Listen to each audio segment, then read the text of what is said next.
How's everybody doing? Everybody having a good time? Let me ask you a question. How many of you came to CPAC last year?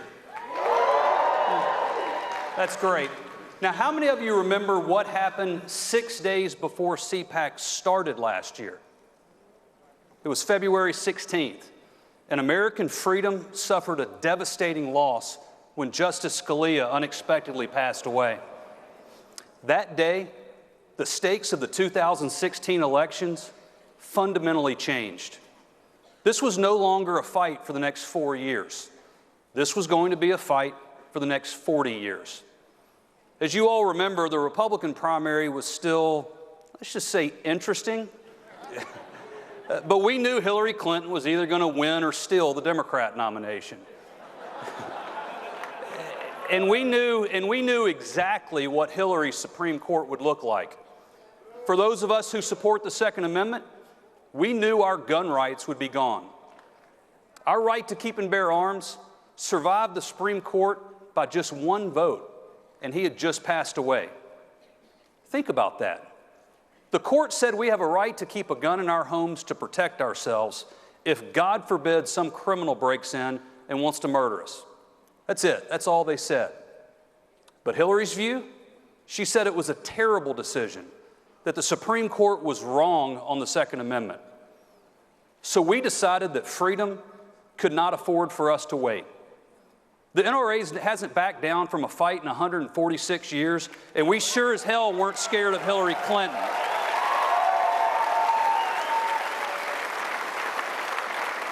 So we made the earliest endorsement in our history when we endorsed Donald Trump for president in May. You're happy now, but let me tell you, it was a lonely summer. We were criticized, we were ridiculed by the mainstream media, and you know what? We didn't care, and we didn't flinch. We spent more human resources and more financial resources than ever before. We were going door to door and running TV ads when no other group in America was fighting, because NRA members knew the soul of our country was at stake. It wasn't an easy ride, but there were moments last year when you knew we could win. When Hillary turned her back on law enforcement, you knew Americans across this country weren't with her. When she embraced an open borders philosophy that favored sanctuary cities over the rule of law, you knew in your heart it was wrong. And when she said you were all deplorable, and even worse, irredeemable, you thought maybe this time we the people would fight back. And Donald Trump did just that.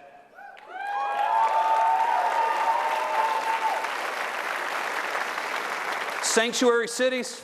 No thanks, I'll take a wall.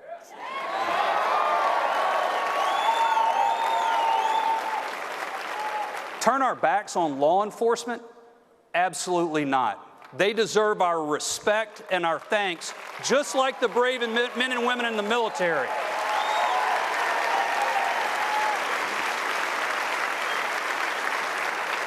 And while CNN serenaded Hillary Clinton, Donald Trump's fingers got to talking on Twitter. But for all the moments when you felt like we had a chance, you know what that moment was for me? When I knew we could win? The moment Donald Trump picked Mike Pence to serve as his running mate.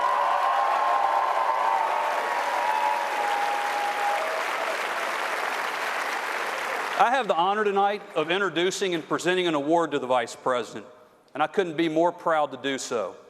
The Charlton Heston Courage Under Fire Award is the highest award presented at CPAC. It's not presented annually. It's only given when a worthy recipient is a parent. It is designated to recognize individuals who have demonstrated courage, strength of character, and backbone in defending conservative values and principles. The award is a flintlock rifle. It's what the mainstream media calls a high-powered weapon of war, so we left it out back. But in reality, it represents the strength of American freedom, and so does this year's award winner. Throughout his life, Mike Pence has stood on faith and stood on principle. He remains grateful for the grace of God, the love and support of his family, and the blessings of liberty that are every American's birthright. That sums up the man, and I can't think of a better recipient of this award. Ladies and gentlemen, the 48th Vice President of the United States and his wife, Karen, Mike Pence.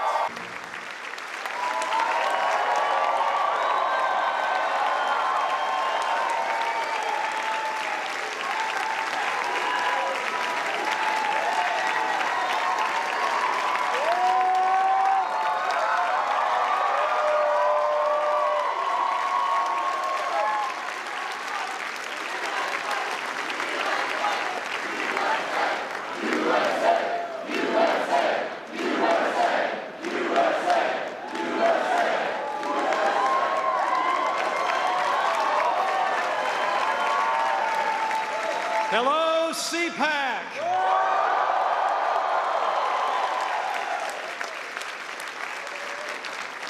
It is great to be back at the premier gathering of conservatives in the United States of America.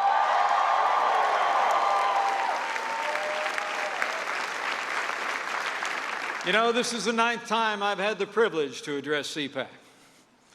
Thanks to all of you and the confidence of our new president, this is the first time I'm here as Vice President of the United States of America.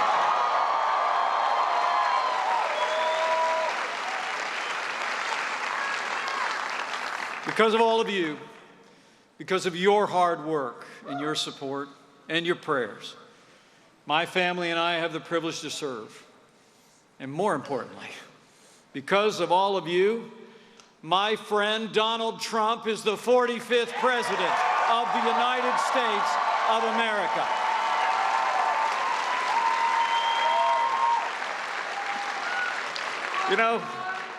You know, the President and I have become good friends. It's the greatest privilege of my life to be Vice President to a leader of such conviction, vision, and courage. Now, some people have remarked that we're a little bit different. You know, I'm a small-town guy, he's big city. I'm Midwest, he's Manhattan Island. He's known for his bigger-than-life personality, his charm, and his charisma, and I'm like, not.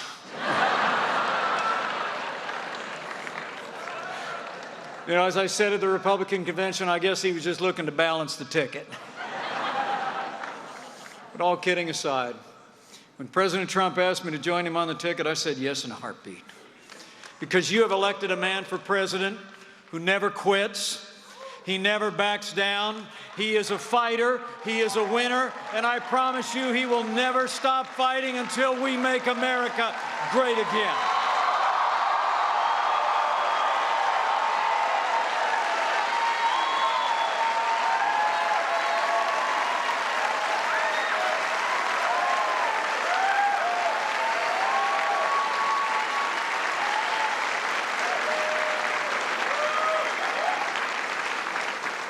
You know, from the outset, our president reminded me of somebody else, a man who inspired me to actually join the cause of conservatism nearly 40 years ago, President Ronald Reagan.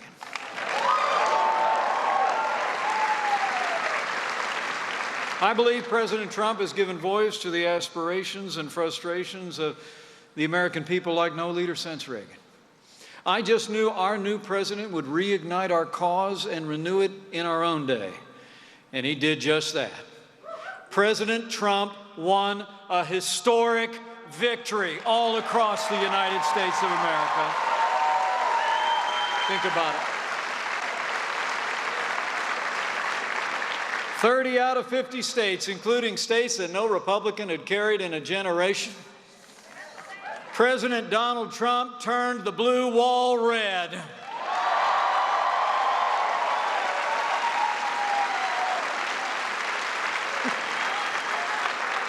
And you know what? The establishment never saw it coming. I mean, the media, the elites, the insiders, everybody else who profits off preserving the status quo, they dismissed our president every step of the way. And in dismissing him, they also dismissed millions of the hardworking, forgotten men and women who make this country great. And worse yet, they're still trying to dismiss him. They're still trying to dismiss all of us. What they should have learned on Election Day is this is not a government of the elites, by the media, or for the establishment. What November 8th showed, even if they didn't listen, is that this is still government of the people, by the people, and for the people.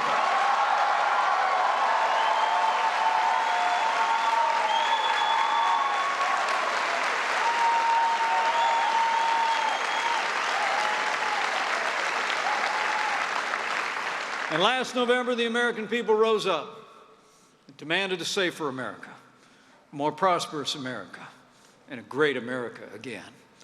That's why the American people elected Donald Trump as President of the United States of America, and President Donald Trump is already delivering for the American people.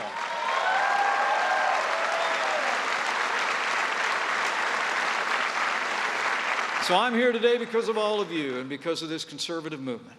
And on behalf of the President, from the bottom of my heart, let me say thank you. Thank you for your hard work and your commitment to our cause. But our fight didn't end on November the 8th. We won the day, but make no mistake about it. The harder work, the most important work now lies ahead. The fight goes on. Let me make you a promise. President Trump will fight for you every single day.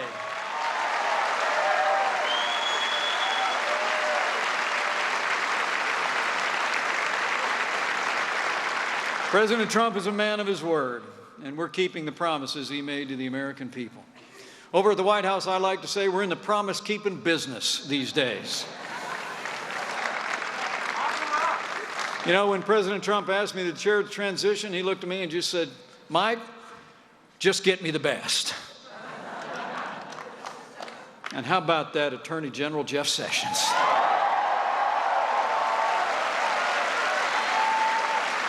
How about Jim Mad Dog Mattis over at Defense?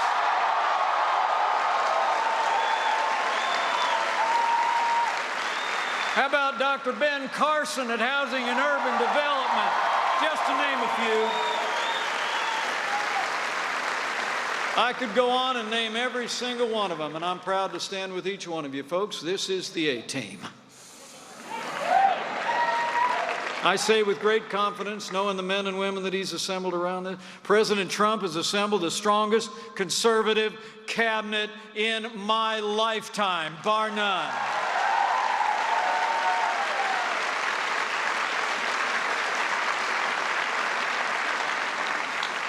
With this team, we as conservatives have an opportunity that only comes around every few generations, or maybe just once in a lifetime. And my friends, this is our time.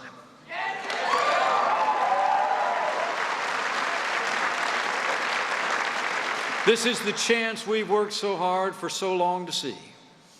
This is a time to prove again that our answers are the right answers for America.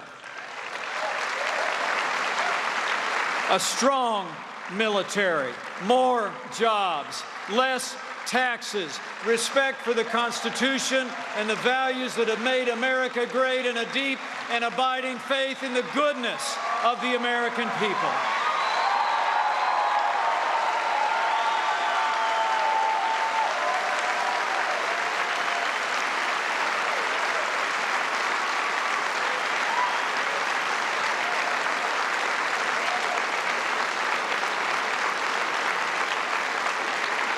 You know, history will attest, every time America produces a leader who builds on this firm foundation, our nation reaches heights that once seemed unreachable.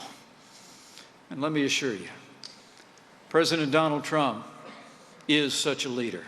And under his leadership, we are making America great again.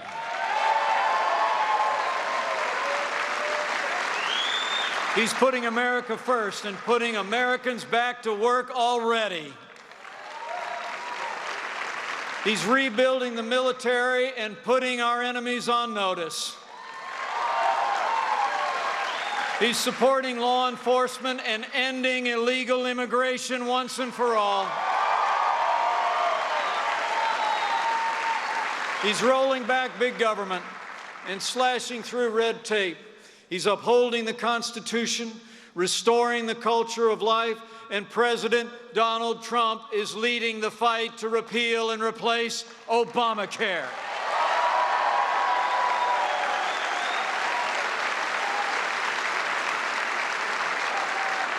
And let me assure you, America's Obamacare nightmare is about to end.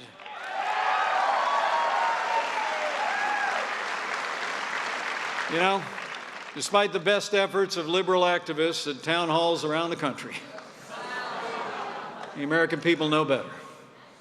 Obamacare has failed, and Obamacare must go. This failed law is crippling the American economy and crushing the American people. Talk about your fake news, folks. Just look at all the promises liberals made about Obamacare. Remember, they told us the cost of insurance would go down. They told us if you like your doctor, you can keep him. They told us if you like your health plan, you can keep it. And now we all know the truth. Today, Americans are paying $3,000 more a year on average for their health insurance. Last year, premiums skyrocketed by a stunning 25%, and millions have lost their plans and lost their doctors. Higher costs, fewer choices, worse care. That's Obamacare. And if that weren't bad enough, Obamacare is also a job killer, and everybody in America knows it. Well, we're about to change all that by repealing Obamacare once and for all, eliminating its mandates, its taxes, and its intrusion into your business and into your lives. And best of all, with President Trump's leadership, Obamacare is going to be replaced with something that actually works. Something that's built on freedom and individual responsibility. President Trump and I want every American to have access to quality and affordable health insurance, which is why we're designing a better law that lowers the cost of health insurance without growing the size of government. We're going to let Americans purchase health insurance across state lines, the way you buy your life insurance, the way you buy your car insurance. We're going to make sure that Americans with pre-existing conditions have access to health insurance and the security they need, and we're going to give states the freedom and flexibility to take care of the least fortunate in the best way that'll work in their state and in their community. You know, despite all the fear-mongering from the left, make no mistake about it, we'll have an orderly transition to a better health care system that finally puts the American people first. And after we repeal and replace Obamacare, we're going to do a whole lot more. We're going to start off by rebuilding the American military. We'll restore the arsenal of democracy.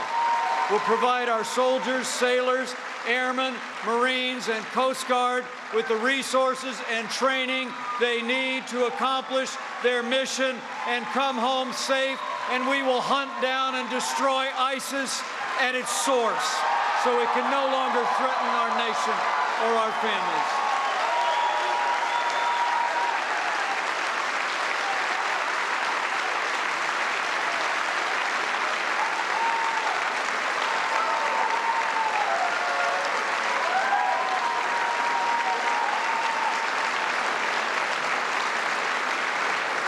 And we're going to get this economy moving again by cutting taxes for working families, small businesses, and family farms. We're going to keep rolling back job-killing regulations, and we're going to rescind unconstitutional executive orders signed by Barack Obama.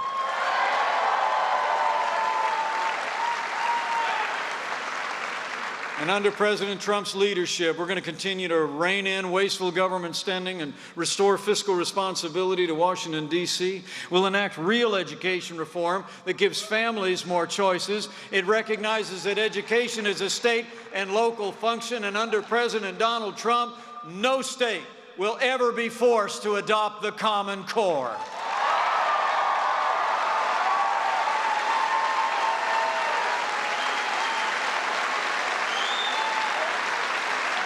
You know, I'm proud to stand with a president who's doing all of this and more. And I'm proud to stand with a president who stands with our most cherished ally. the Jewish state of Israel.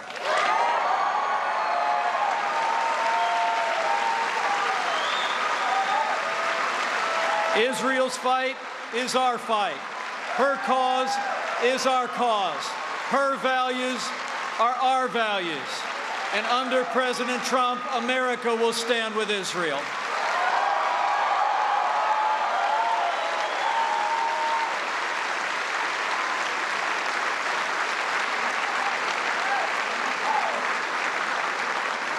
And maybe most of all, I'm grateful and honored to serve with a president who will uphold our Constitution and the sanctity of human life.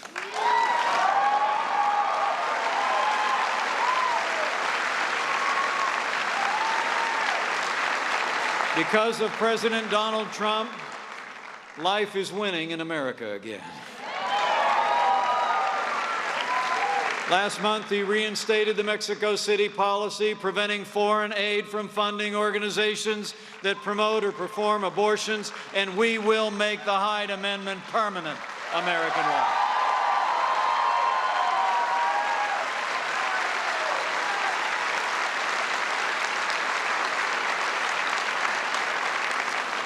And when it comes to the highest court in the land, in Judge Neil Gorsuch, President Trump kept his word to nominate a new justice to the Supreme Court who will uphold our Constitution and all the God-given liberties enshrined in it in the tradition of the late and great Justice Antonin Scalia.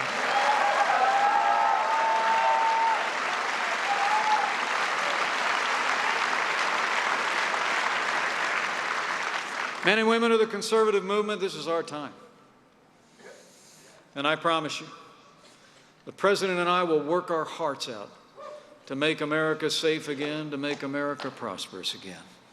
But the success of our movement, and more importantly, the success of our country, depends as much on all of you as it does on us.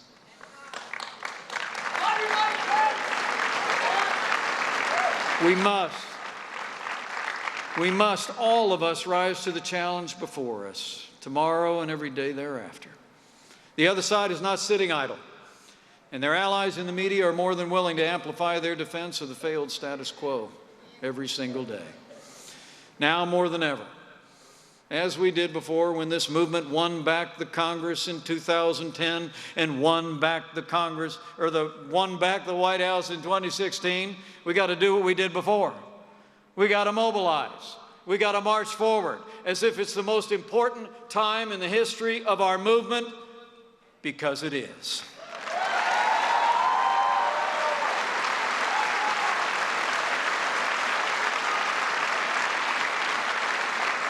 Men and women of this movement, there is no time like the present.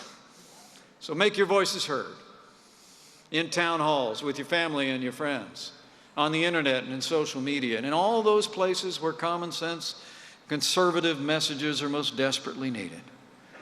Because this is our time. From this day forward, to make America great again, President Trump and I need every ounce of your energy and enthusiasm, your conviction, your courage, your passion. And we need one more thing, if you're inclined. We need your prayers.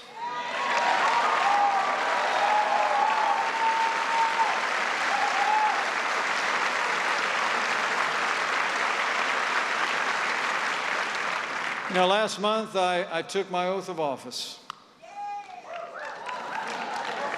administered by the great Justice Clarence Thomas.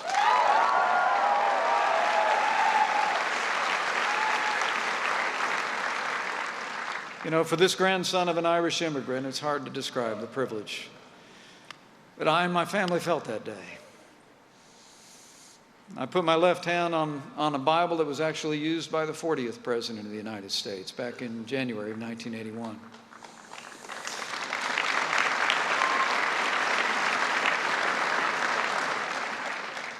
But what was uncanny about that moment is I opened that Bible to the verse that he had it open to on that day. And it happened to be the very same verse that I most often quoted as I campaigned across this country on behalf of our new president.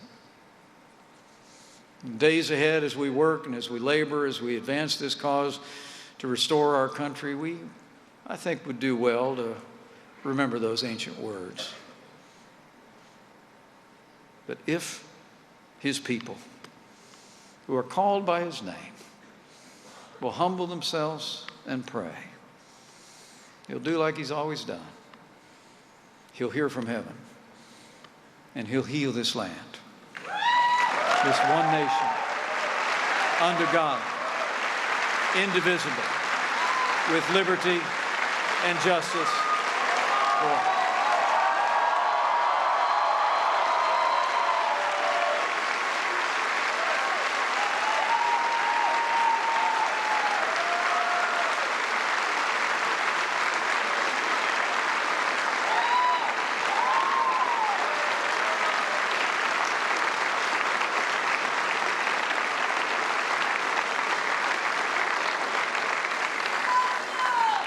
So reflecting on those timeless truths and the work that we have to do, my fellow Americans, it's time.